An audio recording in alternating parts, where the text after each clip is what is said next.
আজকের ভিডিওতে জানাবো পশ্চিমবঙ্গের এইচএস সেকশনের টিচারদের অর্থাৎ 11-12 শিক্ষকদের বেতন কত।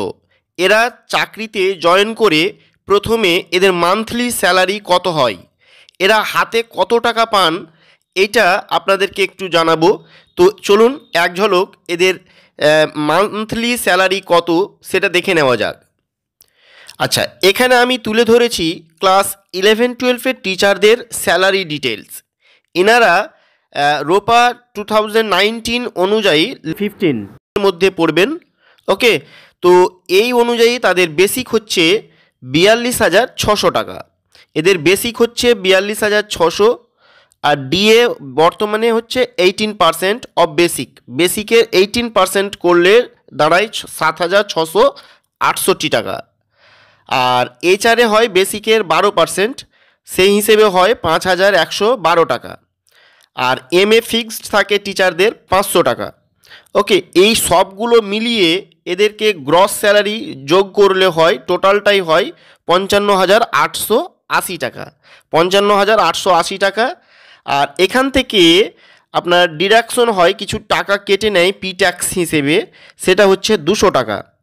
প্রায় 40,000 টাকার উপরে যাদের স্যালারি হয়, হ্যাঁ, তাদের আপনার গ্রস স্যালারি যাদের 40,000-এর উপরে চলে যায় তাদের পি ট্যাক্স হিসেবে মোটামুটি এই 200 টাকা কেটে নেয়। তো তারপরে তাদের যে bank account, salary bank account, এই 200 টাকা কাটার পরে তাদের অ্যাকাউন্টে ঢুকে 55,680 টাকা।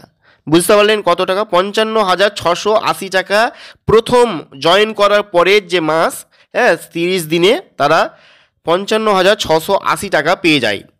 ওকে, তো এই 55,680 টাকা মাসের শেষ, ধরুন যে মাস 30 দিনের, সেই 30 তারিখ বা 31 দিনের হলে 31 তারিখ সেই টাকাটা তাদের স্যালারি ব্যাংক অ্যাকাউন্টে ঢুকে যায়। তাই বলছি, আপনারা যারা চাকরির পরীক্ষার জন্য প্রস্তুতি নিচ্ছেন তারা এই দিকটা একবার চিন্তা করে, এই দিকটা একবার মাথায় রেখে জোর কদমে প্রস্তুতি চালিয়ে যান। হাতে মাত্র কয়েকটা দিন সময় রয়েছে, দেখতে দেখতে কিন্তু পরীক্ষার ঘন্টা বেজে যাবে। তো আজকে এটাই বলার ছিল। এরপরে আমরা ক্লাস 9 এবং 10-এর টিচারদের স্যালারি ডিটেলস আমরা জানবো।